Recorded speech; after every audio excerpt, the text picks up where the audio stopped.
Hello दोस्तों, आज मैंने G5 पर 4K अल्ट्रा HD में जुदा होके भी नाम की फिल्म देखी और यार ये फिल्म माय गॉड, यकीन ही नहीं होता कि ये फिल्म उस आदमी ने बनाई है जिसने 2002 में राज नाम की फिल्म बनाई थी। हाँ, ये बात अलग है कि वो कॉपीड थी, आइडिया चोरी का था, लेकिन इन लोगों ने उसे हमारे सामने अच्छे तरीके से प्रेजेंट तो किया था ना। और ये film it's completely bullshit, I am sorry but it's bullshit, completely crap and disaster film. ये फिल्म इतनी ज्यादा खराब है कि शायद ही हाल के दिनों में मैंने कोई इतनी खराब बॉलीवुड फिल्म देखी हो। और यार इन लोगों को आई मीन विक्रम भट्ट को अब रिटायर हो जाना चाहिए। हालांकि मुझे इस फिल्म से उम्मीदें तो वैसे भी नहीं थी, लेकिन विक्रम भट्ट की हॉरर मूवीज के गाने मुझे हमेशा से ही पसंद आते रहे हैं। फिर चाहे आप एग्जांपल के लिए Raaz 3, Raaz reboot, haunted 3D, 1921, 1920 evil return. हालांकि 1920 इविल रिटर्न को विक्रम भट्ट ने डायरेक्ट नहीं किया था, उन्होंने उसे लिखा था और प्रोड्यूस किया था। एंड ऑफ कोर्स खामोशियां, उसे भी मिस्टर भट्ट ने ही लिखा था। और अभी ये जो नाम मैंने आपको बताए हैं, इन मूवीज के गाने मुझे कुछ ज्यादा ही पसंद हैं। इन मूवीज का कभी भी कोई सा भी गाना उठाकर सुन लो, आपकी तबीयत खुश हो जाएगी, एक आध गाने को छोड़कर। तो ये सोचकर कि यहाँ पर भी कोई ऐसा अच्छा गाना हमें सुनने को मिल जाए, तो इस वजह से मैंने इस फिल्म को देख लिया and I am very disappointed. कहानी तो इस फिल्म की ऑफ कोर्स घटिया ही थी और गाने भी इस बार घटिया ही हैं। आज के जमाने में जब हमने इट जैसी फिल्में और स्ट्रेंजर थिंग्स जैसी वेब सीरीज को देखा है, तब भी मिस्टर भट्ट उन्हीं चिंदी चोर दीवारों पर लटकने वाले भूत चुड़ैलों पर ही अटके हुए हैं, वो इससे आगे बढ़ ही नहीं पा रहे हैं। और ये फिल्म स्टार्ट के पहले सीन से लेकर लास्ट सीन तक पूरी तरह से ही बोरिंग, बकवास, घटिया और वाहियात ही है। बाकी को तो छोड़ ही, तो इसका डायरेक्शन भी उतना ही ज्यादा खराब है। इस फिल्म में depthness, horror, thrill, intensity, gripping, engaging, exciting और इंटेंसिटी जैसा कुछ भी नहीं है। और जो फालतू की फुद्दू सी चीजें यहाँ पर होती हैं, उन्हें देखकर मैं इसे 20 मिनट में ही छोड़ देना चाहता था, लेकिन मैंने इसे न चाहते हुए भी ये सोचकर देख लिया कि पता तो चले कि यहाँ पर अंत आते आते और कौन कौन सी घटिया चीजें होती हैं। इसके स्क्रीन प्ले का कोई पता ठिकाना नहीं है, फिल्म कहाँ किस दिशा में जा रही है, जो भी हो रहा है उसके पीछे का सेंस क्या है, लॉजिक क्या है, कुछ भी कन्विंसिंग जैसा, देखने लायक, एंजॉय करने लायक, एंटरटेन करने लायक ही नहीं था। एक घटिया से VFX के द्वारा बनाया गया पुतला स्क्रीन पर प्रकट होता है और कहता है कि मैं कली हूँ और ये मेरा युग है, कलयुग। और अपने आप में ये सीन इतना ज्यादा फनी है कि अब मैं क्या ही बताऊं। और मुझे ये समझ नहीं आया कि वो चीज जो कुछ भी थी वो क्यों थी और वो उस आदमी के सामने क्यों प्रकट हो गया और वो उसे वरदान, गिफ्ट और वो उस आदमी पर इतना मेहरबान क्यों हो गया, मुझे ये समझ नहीं आया। मुझे हंसी आती है विक्रम भट्ट की सोच पर, उनके दिमाग की उपज पर। यार आदमी को दिमाग से सोचना चाहिए ना कि,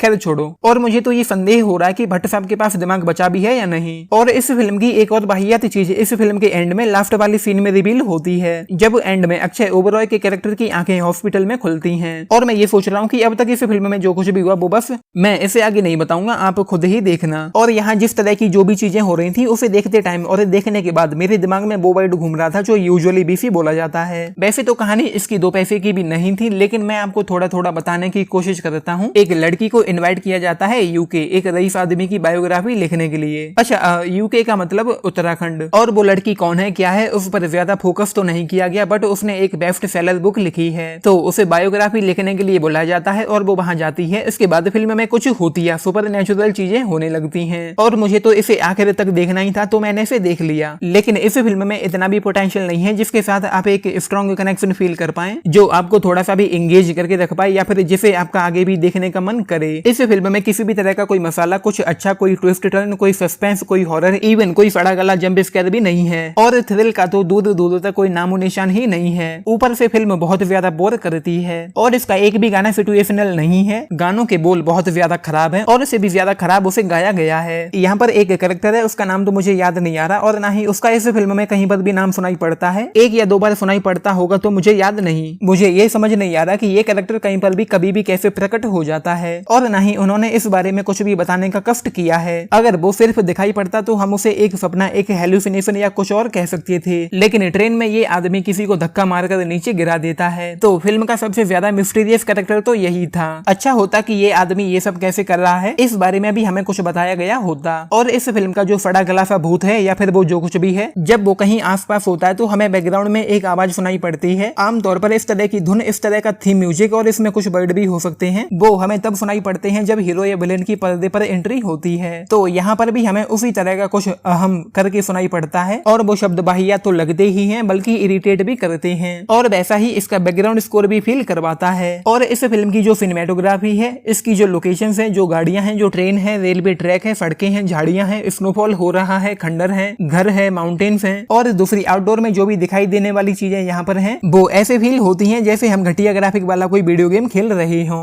एंड ऑफ कोर्स एक्टर्स, इस फिल्म का कोई भी एक्टर मुझे ऐसी परफॉर्मेंस देता हुआ नजर नहीं आया जिसके बारे में कुछ भी अच्छा कहा जा सके। सभी ने ही बहुत खराब एक्टिंग की है। तो दोस्तों इस पूरी फिल्म में कोई सिंगल ऐसी चीज, कोई गाना, कोई शॉट, कोई डायलॉग, बीजीएम का कोई पार्ट या फिर फिल्म का कोई एक सीन ऐसा कुछ भी नहीं था जो मुझे अच्छा लगा हो या फिर जरा सा भी पसंद आया हो। Nothing at all. यहाँ पर कुछ भी अच्छा नहीं है। ये फिल्म आपको सर दर्द, टेंशन, थकान डिलीवर करने के अलावा कुछ भी ऑफर नहीं कर पाती। तो आप समझ लो, टाइम वेस्ट करना हो तो इसे देख लो। मैं तो अपनी समझ और अपने एक्सपीरियंस से इसे 0 स्टार दूंगा। मैं चाहता हूँ कि आप इस वीडियो पर रिएक्ट अवश्य करें, फिर चाहे आप लाइक करें या dislike, it's up to you. बाकी अगर आप लोगों ने ये फिल्म देखी है तो मुझे नीचे लिखकर बताना कि आप लोगों का इस पर क्या टेक है। And of course like, share and subscribe भी करना चैनल को, वीडियो को। चलिए, it's the moment for me to say Tata.